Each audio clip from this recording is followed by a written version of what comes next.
Are we ready to go, Madam Chair? All right, let's do it.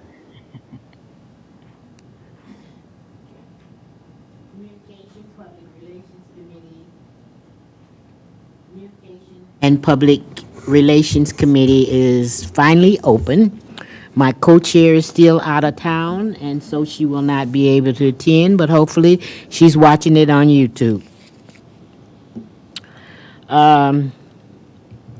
No meeting came about last month in August. Our last meeting was in July. I read the minutes. It looked very accurate, and so I'm going to approve it for July the 28th, 2025. Social media update. Do you have something you want to say, Mr. Nick Gunn? Yes. Yes, I have a small presentation for you. Just being able to go over some of the things that we've been able to do since the last time we saw you, and from July to September 2025. So just some of just an introduction, a summary, some of the strategies that we've used within the past month, some of the community engagement that we've done, and just project highlights. So introduction over the past month, since we've been here last, the city of Ben Harbor has worked to keep residents informed, engaged, and connected through communication strategies and ways that we've been able, I'll be going over a few ways that we've been able to continue to increase our engagement. In summary, this month, the City of Ben Harbor social media focused on promoting important city ordinances, sharing stories of community impact, and keeping our residents informed through commission updates.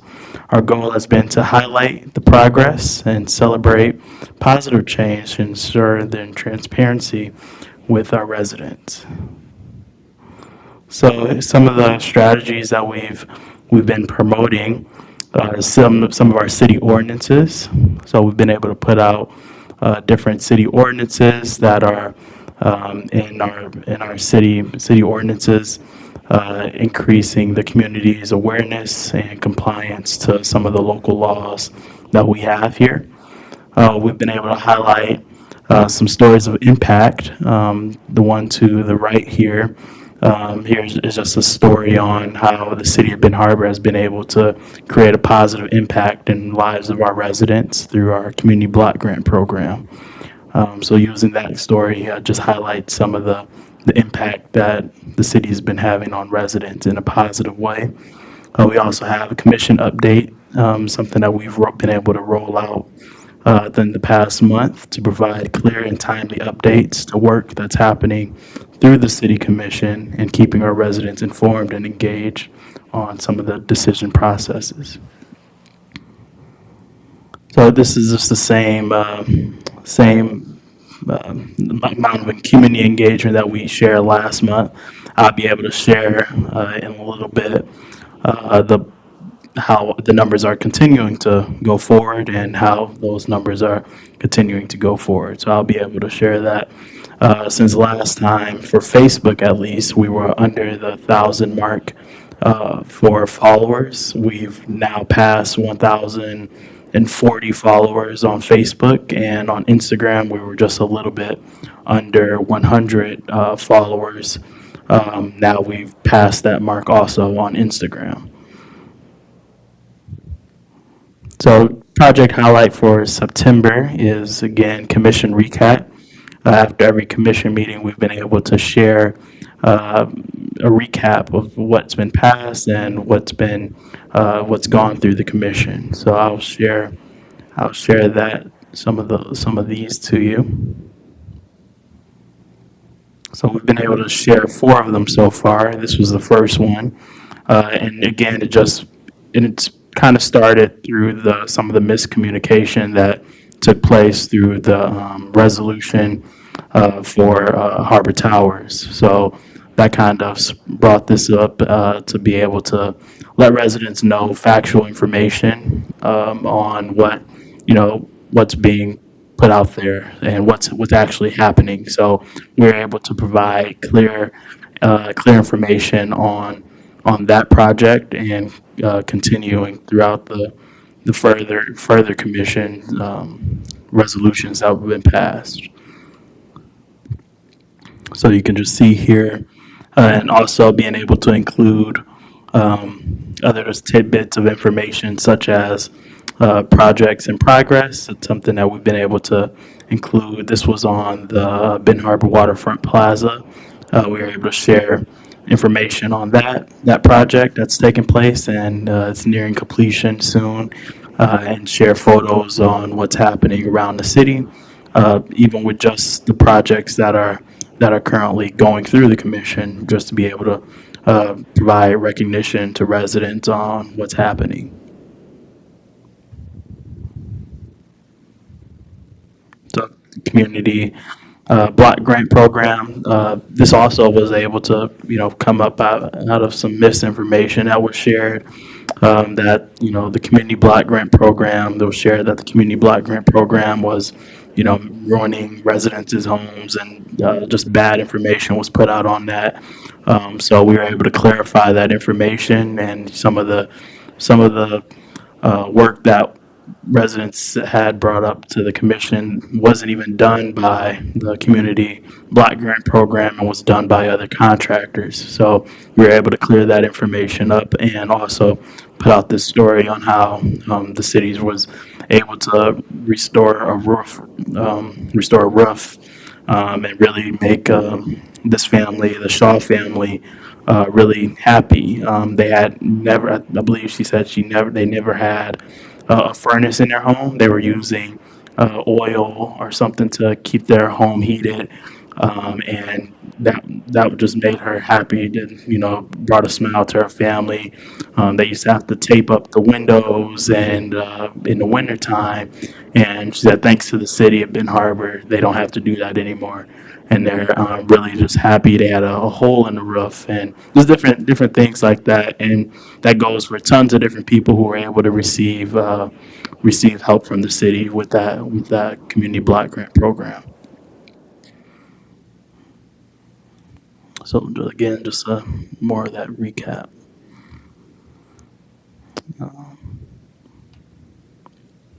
We can go to the page now. And just see some of the information. We've also been able to, so here are the commission recaps that we've been putting out more recently. I'll show you a video that we recently just put out, I think this Saturday actually. This has been getting a lot of attention. We've almost got 10,000 views on this video. Let me just double check how many views.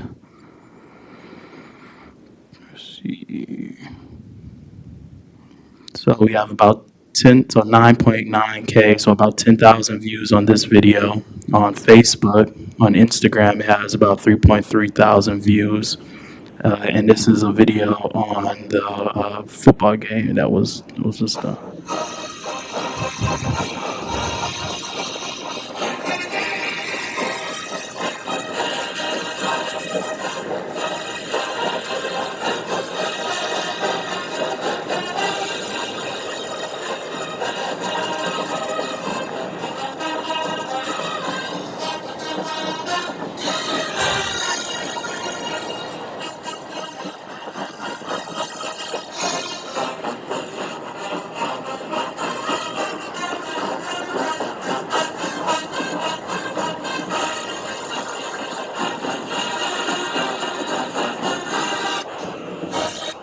So that video has almost 10,000 views. It's been able to get good comments and good amount of shares and community engagement around that, as it just highlights and showcases what the community is all about. And let me just go see. So 59 shares. So that video got 59 shares within just a few days. So I think before the end of this week, it'll probably have about 15,000 views. And even more shares. You're going to see some of the positive comments that it got. Go Tigers. this is positive. Yes. So just a lot of people have just been able to share that they're happy, excited about how this is just bringing community together, and how the video showcases how the community can come together for things such as that. Again, just commission recap. I see posts about that. Currently, we're working on more posts. Been able to meet with Deputy Kazmazak on different codes, different building permits. Yep. Mhm. Yeah. Yeah. Yeah. So this is for the Ox Creek photo walk. This is what Ox Creek, our Ox Creek coordinator, me and him worked on this. This is going to be a photo walk that's actually happening tomorrow. We've been able to use different residents, different people in the community to do different things in Ox Creek and provide awareness. So, without putting a familiar face, there's some people may know who I am, so that may attract more people, and it has. We've gotten a lot of attraction on this post. Got a good amount of shares on here. We've and also been able to get a good amount of people to RSVP. So that's going to be a good event for tomorrow.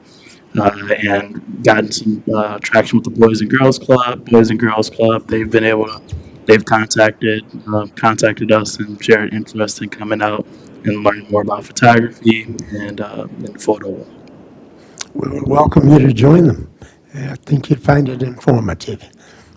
Oh, yeah, I bet. If you got something going on, there's something going to be informed, because right now, I wasn't informed, but I am now. So, Yeah. So it's been but been doing pretty good. through the city manager, Yes, ma'am. Mr. Gunn is doing an excellent job. But I have a problem with him using his image and on some of these things. I just having a problem with it, and so I'm asking you to limit that as much as possible. If you can put a resident's face on there, a one that's known as easy as he is, or someone else, but I just would like to curtail any of that for it to understand. escalate. I understand. Okay.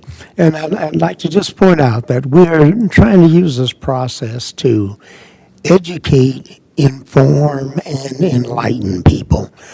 I say it that way because I've come to realize that we're addressing a myriad of issues.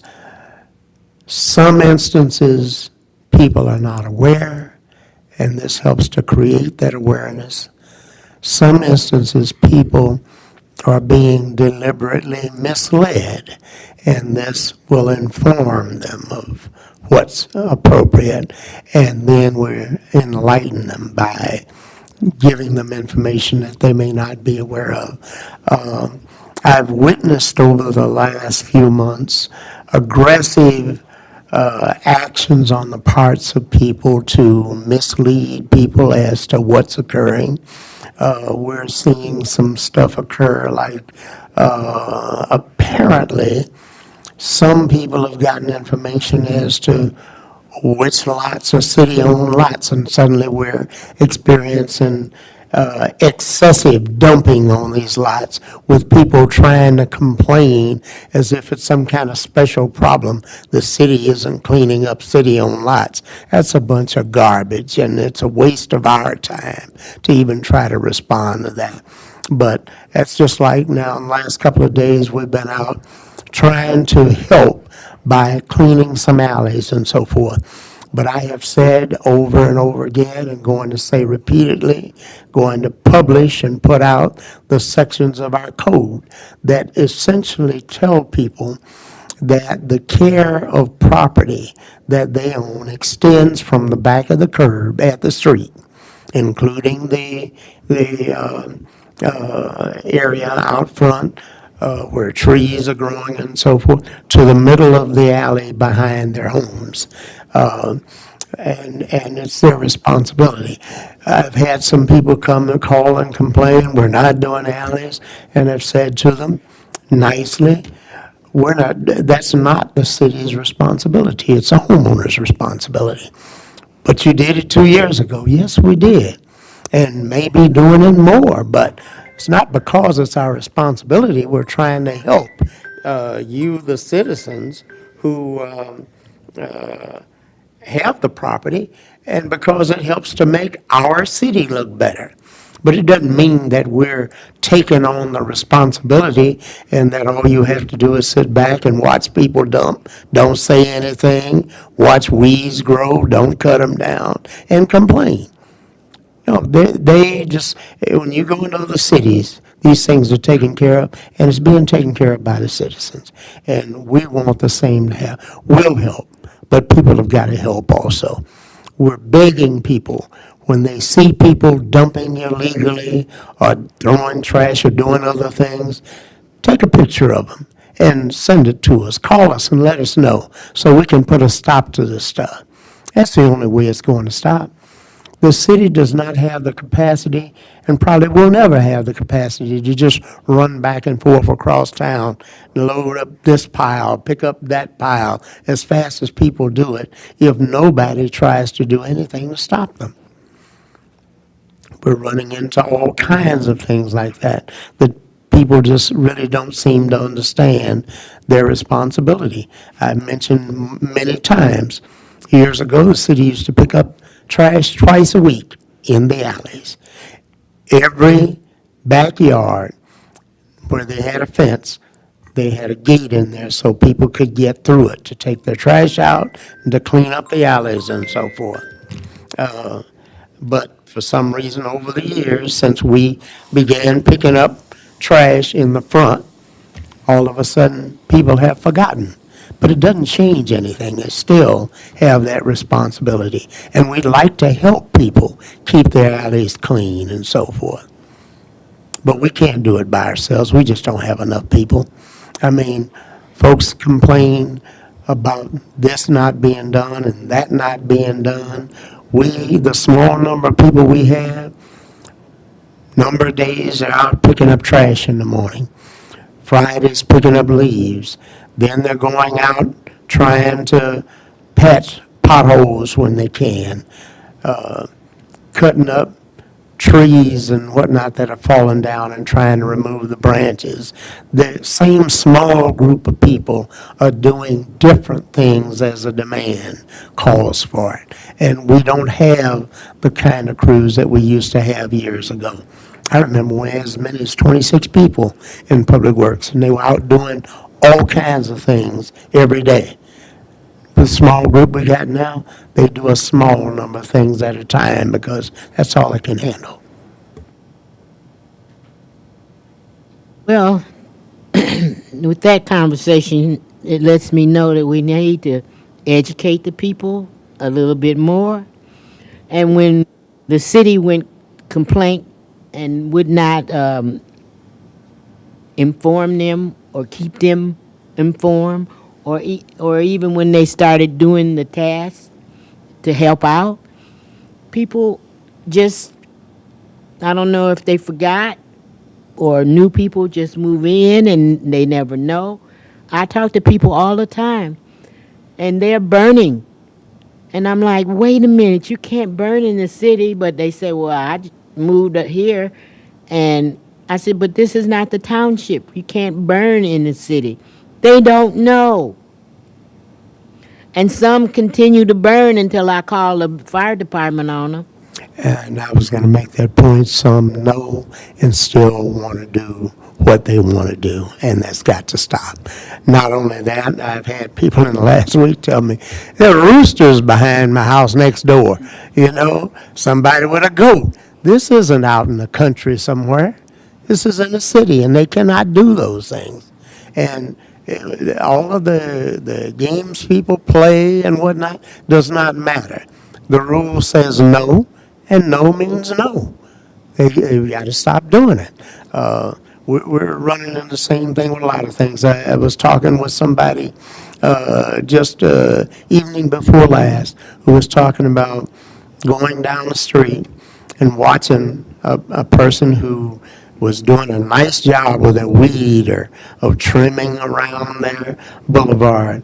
And then when they finished, the person got their blower and started blowing all of the trimmings right into the storm sewer, where they'll sit there and wait until the next big rain, the sewer stops up, water runs all up and down the street, and people will complain, the city's not doing this. You know, people have got to wake up. It sounds like to me, not wake up. It sounds like to me we need to make sure that we're educating our people. And the social media has really proven to be a good avenue to educate the people. I just would like to make sure that everything is done evenly on our social media page.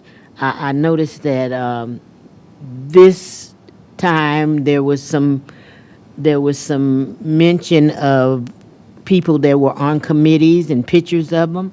That never happened before, and I'm asking you, city manager, is that going to continue to happen, or is it just done for certain people? I think it should be for all of them in order to encourage people to participate and to make people aware that people that they may know are involved in helping with the processes that are going on for the community. You're saying that practice is going to continue as we get new people in, they will be addressed the same way as. I certainly would like for it to be. I think it's a good thing. I think that if we handle everybody with an even keel, it'll be much more pleasing than to think that have it in your back of your mind that some people are special and some are not. To me, all of them, especially if they're willing to come in and give their time and work with the city. Like I said, this is the first time I ever saw it happen, so I want to make sure it continues to happen. I think it's a good idea, so make sure it continues to happen. Thank you, ma'am. We'll do that. And to kind of change the subject about the alleys, in my ward, there's quite a few alleys that are used only for access to the home. It was the only place to park. Have you considered working on those alleys? Because that is an access for those alleys to be leveled and easy to get into. I've got to be honest and say at this point we have not. And again, it's an issue of resources. We have been dealing with so many basic kinds of things that have to be taken care of that we've really not had the opportunity to think about things like that. But it is something that I think is worth considering.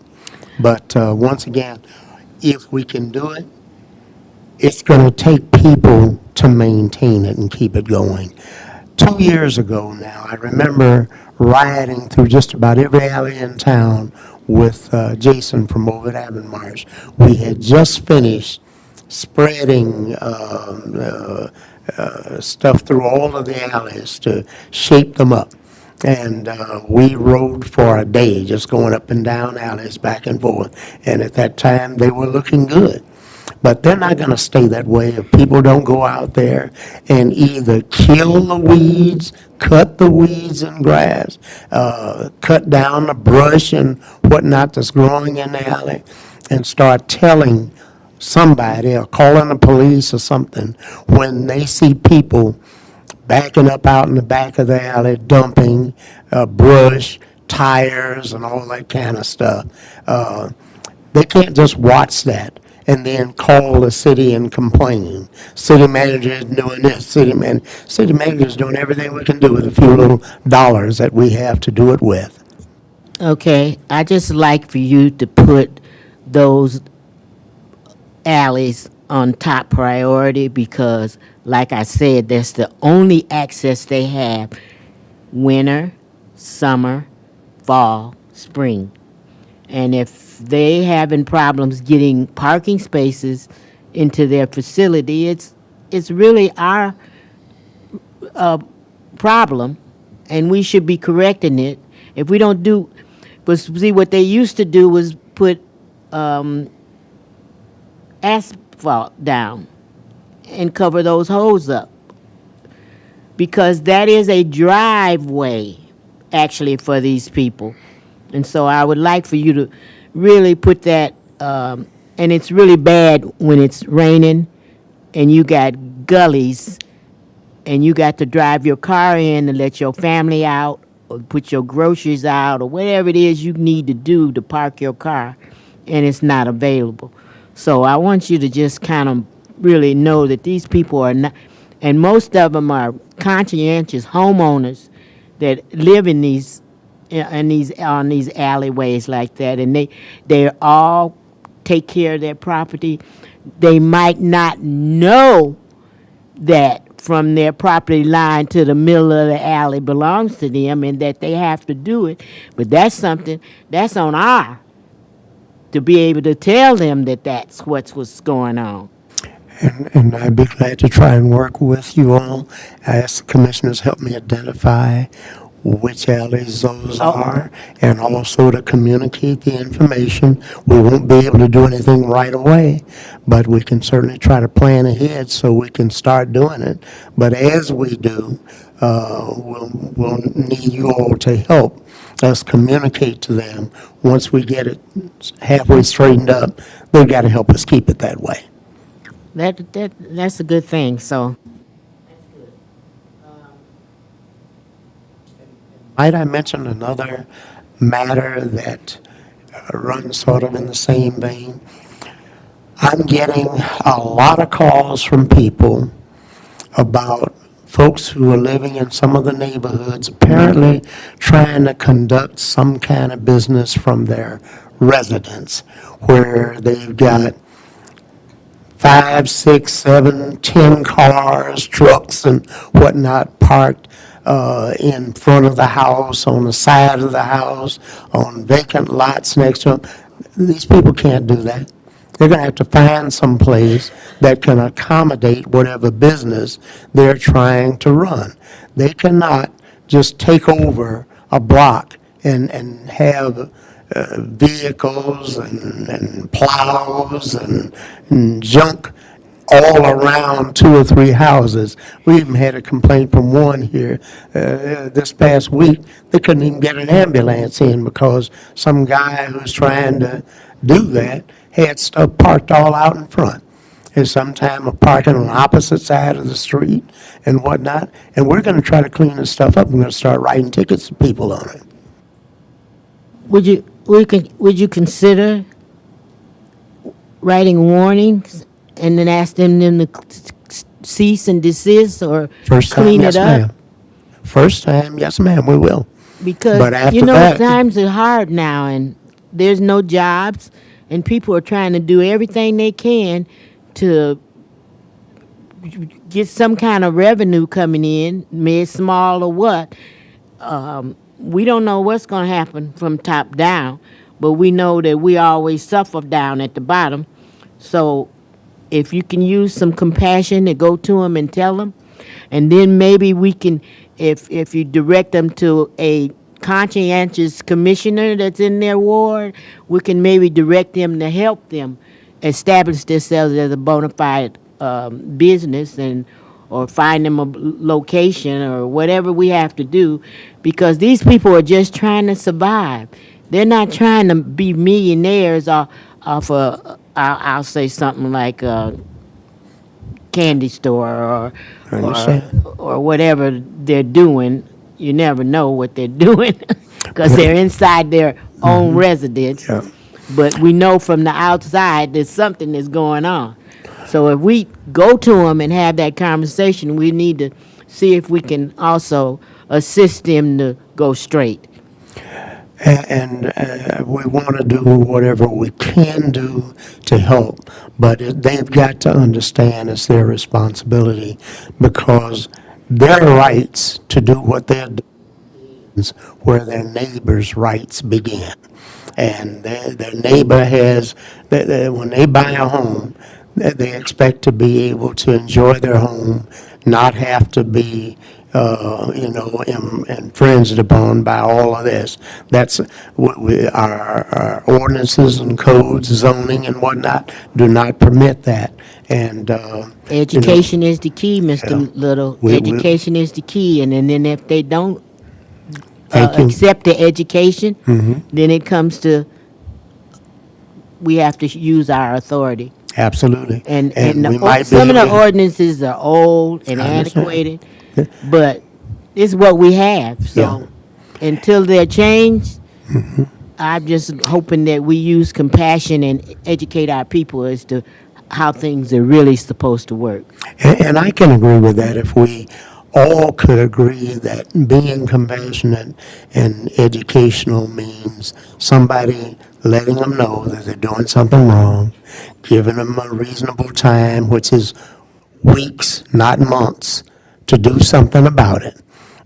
Because, again, that next door neighbor has just as much right to complain as they have to have this stuff all out in front of their house. I got you. Well, that's something that through public relations, I'm calling for compassion, and so that's the public relation part of it. I'm sorry, we just went off on a tangent, didn't we? It's all right. Go back to your soap opera and let us see what's going Oh, on. yeah. Okay. So yeah, I was just going to finish up some of the views in the past 90 days. Over 200,000 views. It's up 72% from the past 90 days. So yeah. Any? And I think this tells you that a lot more people than just our residents are paying attention. I'm hearing people make comments like when I go to the CEO meetings, I'm surprised when I find some of the people there have seen and are making comments and compliments on it. But what we were talking about is what this process is all about, trying to get that information. I mean, when I get a call from somebody who tells me somebody just lined up a bunch of used washers and dryers and refrigerators on the curb in front of the house, this ain't serious a roadblock. People got to understand they can't do that. Okay. So social media is working fine, and you're getting more and more hits on it. A lot of people are looking at Benton Harbor. It's not just all Benton Harbor residents. It's people are looking at Benton Harbor, the progress and the worst things that can happen to us. They're all looking. So, Nick, I say to you, it's a good thing, but it's not enough, Mr. Little. It's just not enough. Okay? So let's talk. Oh, have you finished, sir? I thank you again. Let's talk about the broadband. Is there any update with Mr. Little on the broadband? Been communicating with PFN in terms of what they're doing, and I think while that's separate from our broadband, I also think it's important because it has a distant connection that hopefully at some point is going to come closer. Because the normal course of what was supposed to occur with broadband has gone its own direction. We have not been the beneficiary of any of the initial program that the Biden administration put out here for broadband.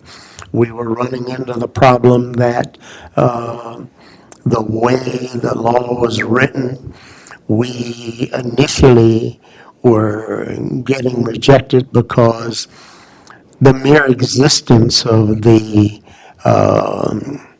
cable that cable TV has in the community was being treated as if we were being served with high-speed internet.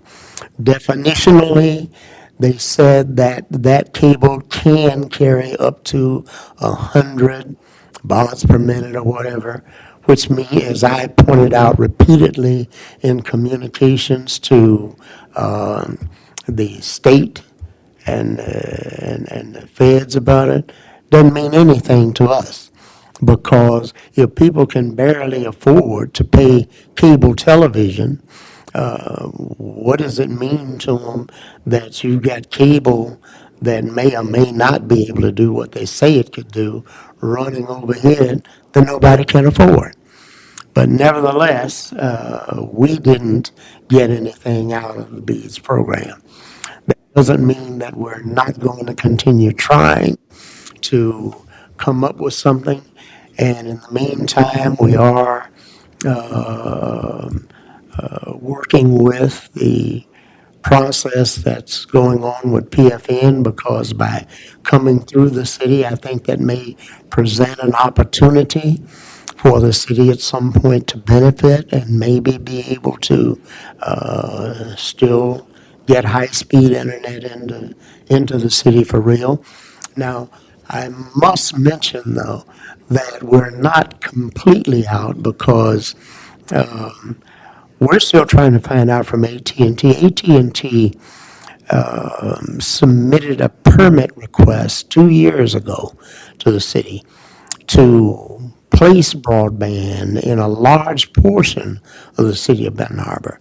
I've not seen anything to show that that's been done yet, and we're still asking them, when are they going to do it, or what was the point of the permit if they're not?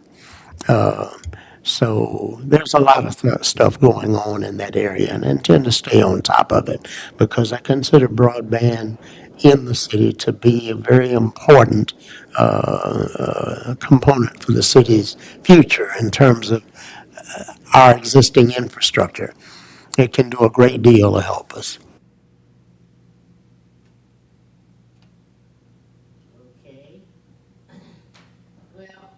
When I hear that the line that's coming through Gene Clark Park and across the lake, and then I hear you say it may, and that's distasteful for me, but I'll accept the may and hope that we do have some connection other than the Fourth Ward and downtown.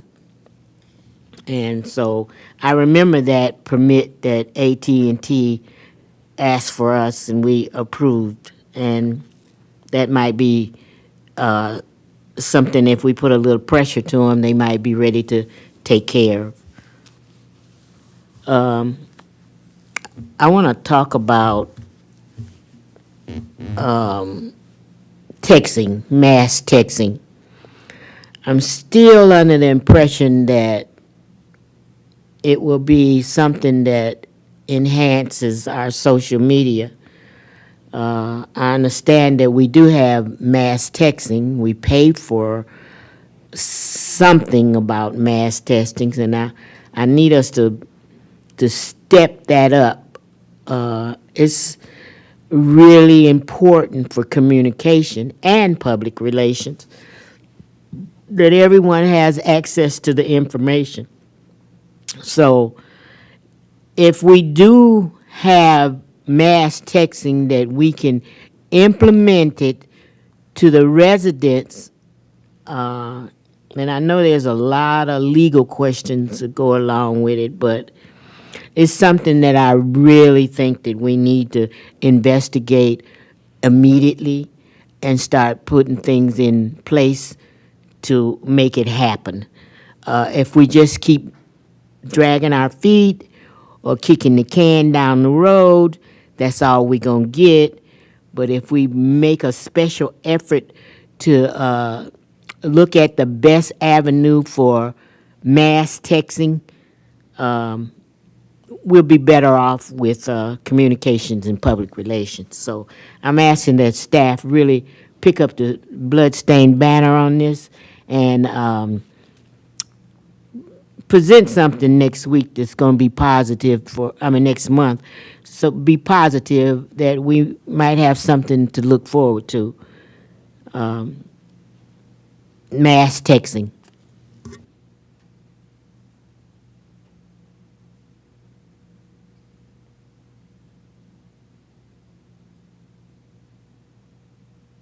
Is there any public comments? I have a public comment. Would you step to the mic? No, I'll wait until after the meeting. Okay. Because I know you guys It'll be got- public after the meeting. Well, okay, good, I'll wait. Okay, all right. All right. Do we have any other comments that anyone want to give on communication and public relations? One comment I'd like to make, and that is, when you mention, for example, mass texting, I know that we're working on a system that would do that, but I'm not sure it's the same thing that you're describing. Because as I recall, it was a tie-in to the information that we put out on our website and so forth, where if people were interested, they would submit their information and their email address and so forth, and the system then would automatically send information whenever changes took place or something of that nature. But I just want to say, we want to try and give everything that everybody wants. But the reality is, and people have got to understand this, there are 12 people in this building that carry on every operation that the city has on a daily basis. There's about 8 down there at Public Works, and then the rest are in public safety. When somebody says, move a chair, and somebody goes over to move that chair, that means that somebody's not doing something else. And we've got to understand that these choices are having to be made on a daily basis. That's what I was saying earlier when I was saying, if we're picking up refuse out of an alley, we're not picking up the garbage. If we're picking up the garbage, we're not at that time fixing a pothole or something else, because we only got so many people to do it. I've heard people look me in the face and tell me about, we got a sweeper and we got this and we got that and I don't see it and blah, blah, blah. The thing don't work by itself. Somebody got to get on and drive it. So it sits in the yard until somebody finishes picking up the trash and then fixing the pothole and picking up the limbs and then get time to go get on it to do what it's supposed to do. And we've just got to understand that until we get the money to hire additional people to do the additional things. And that's not a real simple thing either, because along with hiring that person and the upfront wages, those pension payments, insurance payments, almost 45–50% of what the salary is. So it's not an easy one, but we're working on it and doing our best. Well, I would say to you, if you're hiring a resident and that resident is in the city and taking care of their family and loving it, that's a good plus. So you might want to find some money to hire a Ben Harbor resident, because it's a double whammy, because you're getting Ben Harbor residents, they're happy, and people around them are going to be happy. That's where it was in the 60s and the 50s. We all had money, and everybody was happy, and they went out and they did things for the neighborhood, and so it's a new day, but Ben Harbor is small, and if we change our priorities around a little bit, we can look more forward to taking care of human infrastructure. But we have to change our thought pattern and where we spend our money. And once again, Madam, just as a reminder, all this past summer, we've been trying to hire 48 people that could help us control the grass and whatnot, and help with throwing garbage on the truck. We've also been trying to hire people, and that's going on right now still, to get out here and drive the vehicle to monitor the parking and so forth for parking enforcement. We have had zero success. We had one young man did a great job for us through the summer, but he's left already to go back to school. And we're consistently looking and consistently failing to find what we're looking for.